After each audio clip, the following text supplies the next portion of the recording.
Scott, dude, you knew I was all over this one. This is PlayStation planning PC support for PS VR2 in 2024. Now, you may ask yourself, why? And I will get to that question very, very soon. But let's talk about it with Anthony Fertino over at Insider Gaming. In a new blog post, PlayStation announced that it's planning to add PC support for the PlayStation VR2 system sometime in 2024. The company said that, quote, "We are currently testing the ability for PS VR2 players to access additional games on PC," end quote. Since these plans are only still in testing, fans might expect PC support to arrive later in the year. However, this is only speculation. PlayStation did not reveal an exact release date, but the company did confirm that, quote, "We hope to make this support available in 2024," end quote. The PS VR2 system first released last year with a launch lineup featuring over 30 games throughout the launch window. This included 13 brand new titles. However, the VR space continues to expand. The PSVR 2 could still use a wider selection of games, and PC support would definitely be the major leap forward.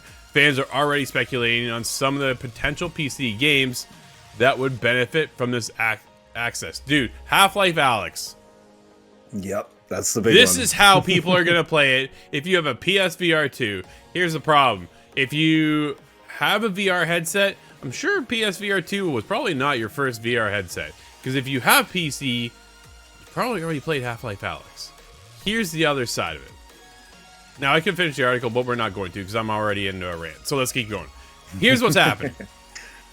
PlayStation VR 2 continues to struggle, Scott. Yeah. Struggle is the problem. Why? Because there's no first-party support. I keep saying this over and over again. You want to be worried about your PSVR 2? I know I am. Why? Because there isn't any first-party titles coming. It's all third-party. Dude, and some third-party games look great, but where are the first-party? You tell me. So here's how I look at it.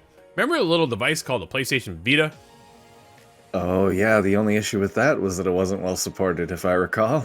That would be correct. And here we go again, right? PlayStation not supporting PSVR 2 leads us into another downward spiral like the Vita. And that's a killer because the Vita was a cool platform. Dude, they had something. PSVR 2, cool platform. They have something. They have it now. There's just no games coming out from first party. There are games for third party, and I think some of these games can really, really shine. But then how do you make it continue its life cycle? You open it up to PC, because how many people are putting their games on Meta? You put on the Quest headset, dude, that game, that library is huge. You go to HTC Vive, that game library is huge. So now you get people to buy into the VR headset and then be able to expand it into other platforms because your own platform isn't supporting it. Yeah, this is something we talked about maybe a month ago, where you had stated, I think the through line of the conversation was VR seems to be dead. Yep. And it's just struggling in such a way that makes me think that maybe this is what Hiroki Totoki had mentioned when we were talking about going to different platforms. We're going to bring PlayStation to another area. We're going to focus on different screens, different devices. And I think this is kind of part of it. But it makes me wonder, is this going to bring some of those titles the other way? And am I going to be able to play something on PlayStation that would normally be under a PC? Because if this is my first VR headset and I'm looking, do I want to buy the one that includes some PlayStation library? Well, maybe that's going to make that decision if there is cross compatibility there. But it's still interesting. Admittedly, I haven't touched my VR in what's been years now. I have an Oculus Rift, so it is getting on an age. Yeah, yours is definitely getting a little outdated compared to where we are now. Even when you take a look at the Apple Vision Pro, whew, dude, that thing is a whole other level, right? It's also at a whole other price tag. If I could grab a PlayStation 5 and use my Oculus headset on that, for example, that would get both use or much more use out of both devices again together. But I don't suspect that's going to be the case.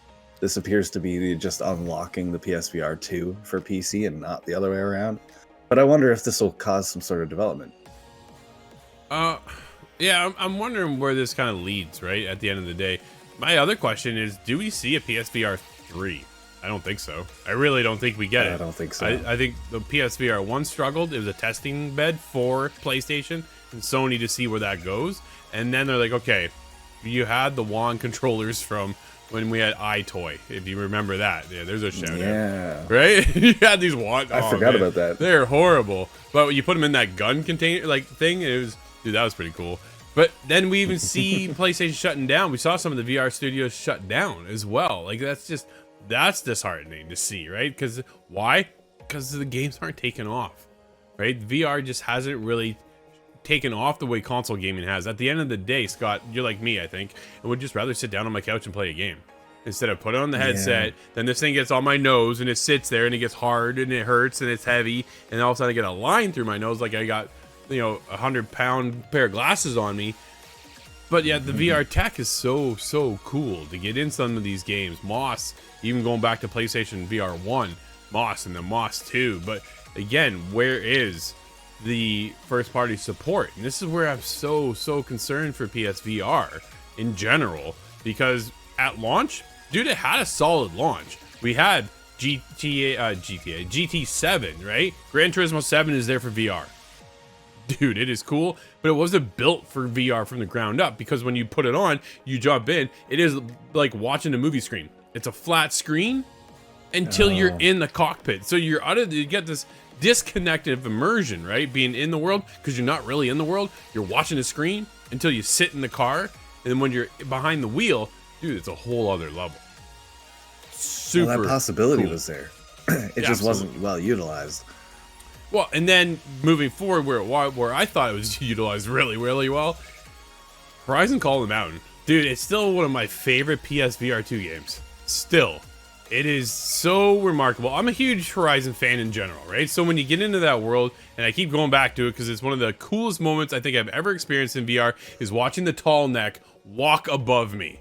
And I was like, damn, here we go, right? And then you meet Aloy, and she's, dude, I'm eye to eye. I'm talking. Well, she's a little bit shorter than me, but either way, I'm still like, I'm talking to Aloy, right? Like, it is right there. It is different than putting your hands on a controller and playing Horizon. You're in this world. I don't think we'll get a God of War experience, but man, what if we did, right? What if we had the potential? Dude, The Last of Us. The Last of Us. We see so many horror games in VR. Why don't we have a Last of Us experience in VR? Can you imagine? That would be excellent, in my opinion. I'd line up around the block for that one. You and everybody else. Not, man, I played The Last of Us 1 and 2, obviously, and one of my favorite games of all time. I don't know if I can do it in VR, but it is still, dude, it is one of those genres that shines in VR. Why don't we have that? Where is that? Why isn't some other studio working on that? Is that what Ben's working on? What is Ben doing right now? But again, Insomniac, right? Insomniac had so many titles come over to the Quest that why aren't they doing anything for VR? Because they don't see the potential in return. They see it with Spider-Man, because Spider-Man makes a boatload of money. Now we're gonna get Wolverine out of them, right? Here's boatload of money. What's that? Well, what if these studios start producing things under PlayStation's banner, but for PC, with the intention that you bring your headset to the PC library to play? Maybe we do still get some of these first-party studio production, but just not going on the first-party console. Bizarro world, but is it impossible? What if they do both sides? What if they do what they did with Helldivers, right? They brought Helldivers to PlayStation 5 and PC. What if now what they do is internal studio does something for PSVR 2 and Steam VR or Quest, right? Like, that opens up other opportunities to bring these games and have a bigger growth, so that you're not struggling just on your small, minute platform of PSVR 2 owners, right? There's that opportunity. It would allow for that financial risk, because the reward is just so much greater. It's a bigger market. I think that's really a way forward for PlayStation VR. I don't really see a way otherwise. I don't see it either. They have to learn some way to expand their library of reach at the end of the day. But PSVR 2, man, like I said before, and I continue to now, without that first party support, that platform's dead.